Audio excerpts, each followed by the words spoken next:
Smackdown from October the 6th, 2023. A hot ending, but for the most part, the show was kind of forgettable. Not really a must-see, but a very strong go-home show, regardless, because of the heat they put on Fastlane with some questions going into the show. So let's talk about it. But first, we got some news and notes. First note, apparently CM Punk is in talks with WWE. And these talks are basically around if CM Punk is going to make nice with some of the top guys in WWE. And there's talk that he's willing to sit down and talk to some of these guys and iron out the issues that they had in the past if he were to come in. I'm tired of playing into this, but since people won't stop talking about it, we might as well jump into it. Roman Reigns has already said he would work with CM Punk even though he doesn't like him. I think Seth Rollins has a similar attitude. The idea that they don't really want him there is I wouldn't want to be somewhere where they clearly don't want me. At the same time, if there are people who are willing to put, personal issues aside and do the business part, then maybe that can work everything out. Triple H and CM Punk has got some stuff to work out. A lot of people do. Is he a different person now than he was in 2014? No, really. I mean, he might actually come across as being worse. He didn't get into any fights in WWE. He argued with some folks, but he was getting into slugfests in AEW. So that would mean he's actually worse now than he was before. But it was a different locker room, different set of people more immature. The leadership is less experienced in the AEW locker room. They also have a little bit less respect, I think. I think people have more respect for Triple H than they do for Tony Khan because Triple H actually did this stuff for a while. And there's more money at stake when it comes to WWE. For the talent, for the business, etc., guys are probably going to be less likely to act a fool if they have a lot of money at stake. But I think Triple H, if, let's say it were to happen, I think it would be mostly because Triple H wants to thumb the eye of Tony Khan.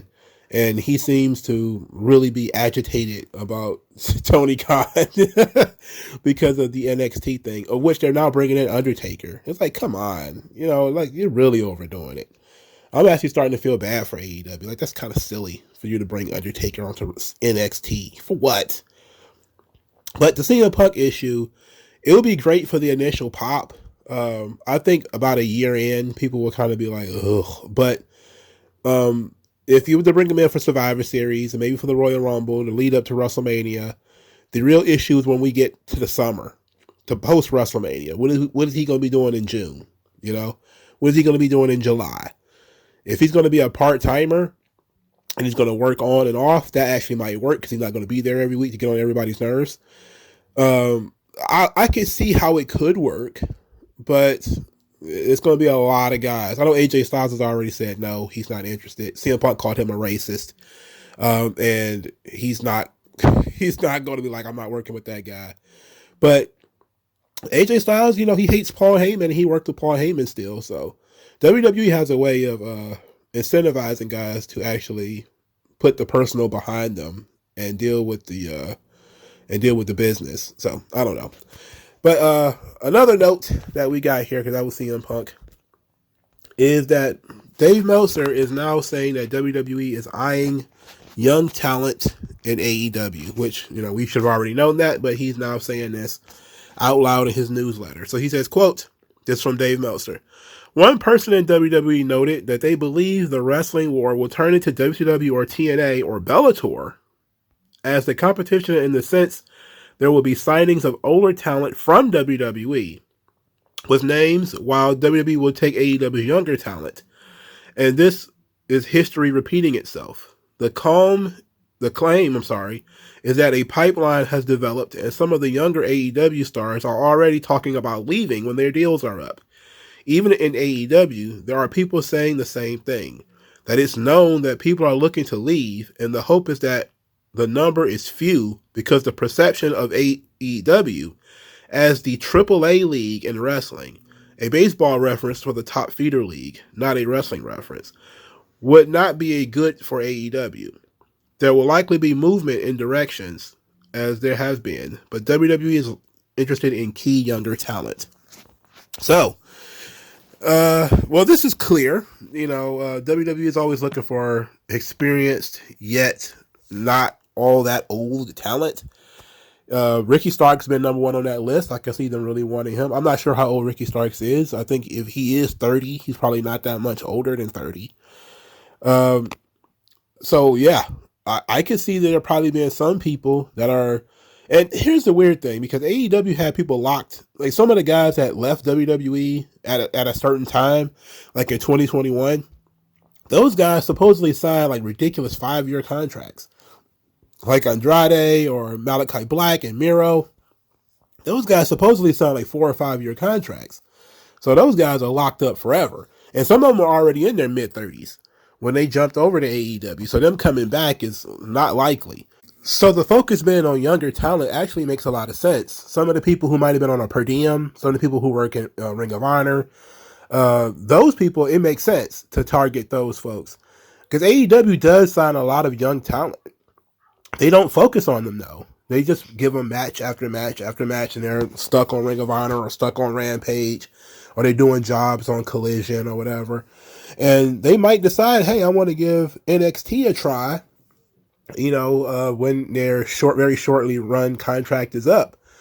And I think it's about that time that, at this point of AEW's run, when they're looking at bringing in more name talent, as WWE cuts more name talent or lets more name talent leave, people like Mercedes Moné, people like Edge, people like Dolph Ziggler, people like Shelton Benjamin, and some of the other people that are probably going to be released in the future. And AEW is looking to absorb them. They're going to make the mistake of letting some diamonds in the rough go. WWE does it too. I mean, it happens. And I'm okay with that. I know MJF and Ricky Starks are like the two guys who talk about leaving every week. But there's probably some of the girls that are probably thinking about leaving too. And they'll probably never say anything out loud. But I'm pretty sure there's some whispering going on there. But what young guys do you think would really be a look for WWE? I know I just found out Wardlow was like 35, so he's a little bit older than I thought he was. He's not, washed up or anything like that. He's just older than I thought he was. I don't see WWE having any use for Daniel Garcia or Wheeler Yuta or somebody like that, so I wouldn't say that. But there's probably somebody tucked away on that Ring of Honor roster, or who was on the dark elevation tour, who might actually be able to break out. I'm definitely looking at Powerhouse Hobbs and saying, like, man, it would be very nice if we can get him in NXT. It would be very, very awesome if we can get him on Smackdown or something like that. All right, let's get into Smackdown while we're talking about it. LA Knight starts the show. He's interrupted by Paul Heyman. Paul Heyman says that he has a reputation for noticing all the next big megastars, and LA Knight will be the next megastar. He's earned Paul Heyman's respect. Well, with Paul Heyman's respect comes Paul Heyman's attention. And now that he's got Paul Heyman's attention, the Bloodline will have to do something about it. LA Knight says that he was wise to put respect on his name, and he checks his receipts that he didn't buy any of Paul Heyman's BS. And then he says he's cut off by Jimmy Uso, who said he ain't making it to Fastlane. So the Bloodline had tried to attack LA Knight, but Cena comes out there to keep them at bay. LA Knight said, oh, so you guys don't have permission from your tribal chief to do anything. And so he challenged Jimmy Uso for a match tonight. The rest of the evening is dedicated to who can authorize certain actions. So which Paul Heyman says that Jimmy Uso cannot authorize anything that involves the Bloodline. And that they need the tribal chief, they need to run these things past the tribal chief. And Jimmy said, well, you got to be there in order to run stuff.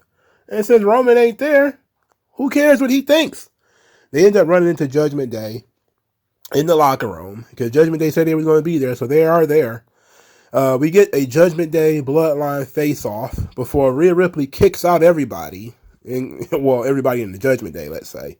She puts everybody out, and then her and Paul Heyman have a discussion about which they should combine their forces. And Heyman wishes he had thought of this and said he's going to run it by Roman. Rhea Ripley says, look, I'm authorizing it.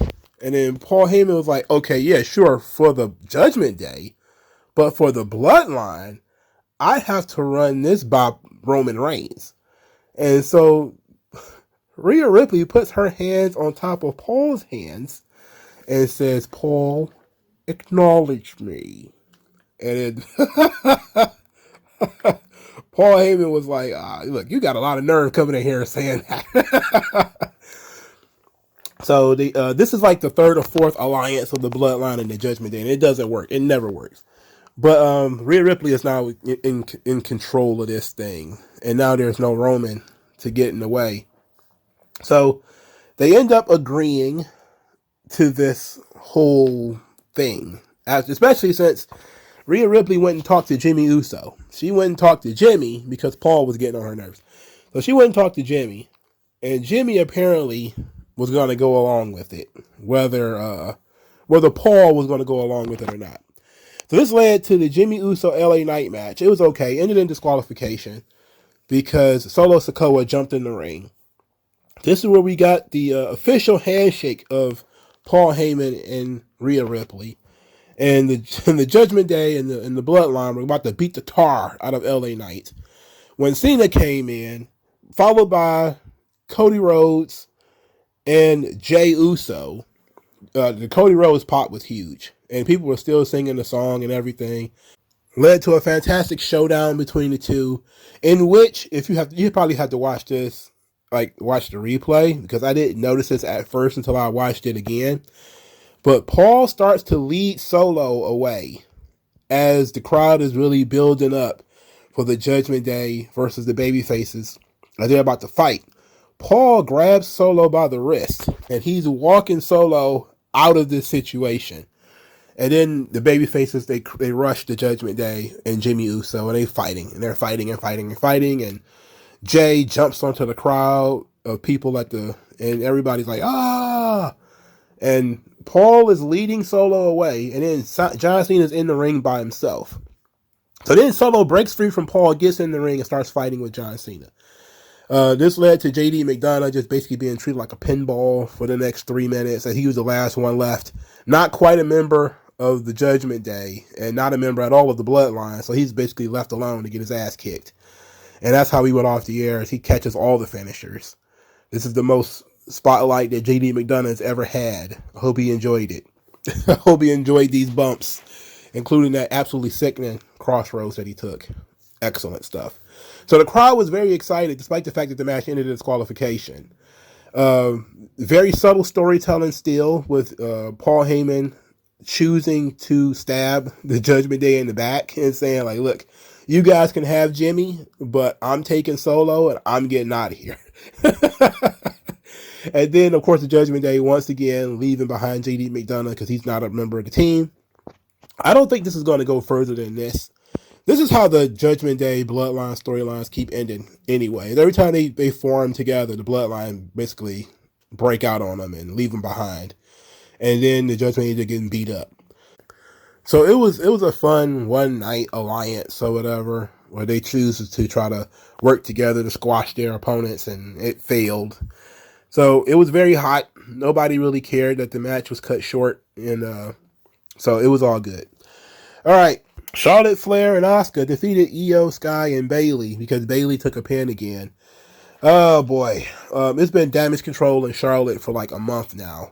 I mean, it's because this is the if you tired of Sami Zayn and Kevin Owens and Cody and Jey Uso against the Judgment Day, you should be equally tired of Damage Control in Charlotte. I mean, my goodness, this women's division has featured nothing but Charlotte and Damage Control for like a month. Occasionally, Asuka would get back in there, but then it's mostly been Charlotte and Damage Control. It's awful, bro. It's almost like there's no other women on the roster, which we know isn't true because they had a vignette for Alba Fire and Isla Dawn, who keeps talking about the curse they put on the women's tag team titles, but they're not on TV. They don't wrestle. They don't cut promos on TV. They just do like short 30-second vignettes. So this division has pretty much just become the Charlotte division again, which is, it's not good. I did an entire rant about this on the other show, where I talked about, where's Shotzi, where's all the other people. There's no point in talking about it again. I'm wasting my breath. Next, the second match on the show, Rey Mysterio and Bobby Lashley. This match was okay. They certainly have had better matches than this. The crew started fighting outside the ring, in which the Street Profits absolutely obliterated the LWO. They rammed Cruz del Toro's head first into the stairs. They did an alley-oop German suplex on Joaquin Wilde, basically took him out. And then Bobby Lashley pinned Rey Mysterio with a spear. So Lashley and his crew, they stomped all over the LWO. And that was basically it. Afterwards, we find out that Cruz del Toro and Joaquin Wilde are out of the match on Fastlane because neither one of them will be medically cleared. So Rey Mysterio has to make a phone call to get a partner for the LWO. And of course, my first thought was that they were going to go talk to Dragon Lee, because I've been under the belief that Dragon Lee should be the partner for the LWO in this match. But now I'm kind of guessing that it might be Carlito. If the dirt sheets are correct and Carlito's going to be coming back to WWE, it probably will be Carlito. And it's going to be revenge of 2006 because you're going to have Lashley there, who left for a long time and came back. And now Carlito, who left for a long time and come back. I think it would be more fun and a bigger pop if it was Carlito. But I think it would be more focused on the future if it was Dragon Lee. I'm going to stick with Dragon Lee, but I would definitely be surprised if it was Carlito. All right, the third match on the show was Dragon Lee versus Austin Theory, and Dragon Lee pins Austin Theory with a roll-up. Austin Theory, before the match started, said that he's beaten icons. He even beat his own role models, and he let Dwayne share the ring with him. He's the 100 million view man, and he's going to punish Dragon Lee or some nonsense like that. Grayson Waller came out there to help Austin Theory, which was okay. They're buddies. That's fine. But then we got Cameron Grimes. Cameron Grimes came out there to help Dragon Lee. And the Cameron Grimes distraction is what led to the roll-up, and Austin Theory loses. This is actually what made me think that Dragon Lee probably won't be the guy that's going to team up with the LWO, because it would have made sense if it was Santos Escobar or something like that came out there and helped him. But for it to be Cameron Grimes, look, I'm not saying that Cameron Grimes is a bad talent or anything like that. I'm just saying that it seemingly came out of nowhere. You know, like the Cameron Grimes Dragon, that don't even feel right. That don't sound right. Saying that out of my mouth don't even sound right. Cameron Grimes and Dragon Lee working together. What for? You know? Whatever. Look, Cameron Grimes needs something. You know, he hasn't been doing anything for weeks and weeks and weeks. He needs to do something. So him being buddies with Dragon Lee, I guess it's fine. Highly unfortunate, however, that Austin Theory lost this match. But him and Grayson Waller being a partnership, I actually like that. That works. So this was a very short show. It was filled with storyline stuff, building towards Fastlane. Yes, we could complain about, you know, how it's basically the same people every week, but it was not terrible. It wasn't great, but it was a strong go-home show, I think. Leading to questions about who Rey Mysterio's partner is going to be, the big build-up for the Bloodline versus LA Knight and John Cena, the big stuff with Judgment Day and Cody and Jay. All of that stuff was very, very hot. The Women's Championship match, however, comes off on the losing end of this because it's a triple threat match, which features Charlotte, Asuka, and Io. Well, Charlotte and Asuka were partners on this show, and when it came to Charlotte pinning somebody, she pinned Bayley, which didn't... I mean, it's very weird. I hate the triple threat idea. It's dumb. So that match continues to go to really just be cold. It's really ice cold, if we're being honest. This should be like the second match on the show, really. I'm still not that excited for Fastlane because the main event is a tag team match. And It's a tag match. Who cares? But they're going to add probably some surprises to it. And it only been a 5-match card. Basically says that they're going to open up for something else. People think that Jade Cargill is going to make an appearance here. I wouldn't be surprised if she does. But it ought to be a solid night. But it's not going to be like must see. You absolutely need to watch this show. I don't think it's going to be that. But let me know what you guys think. And I'll talk to you guys later. Tell me what's worse than learning all that you led to believe was all horse crap. They distort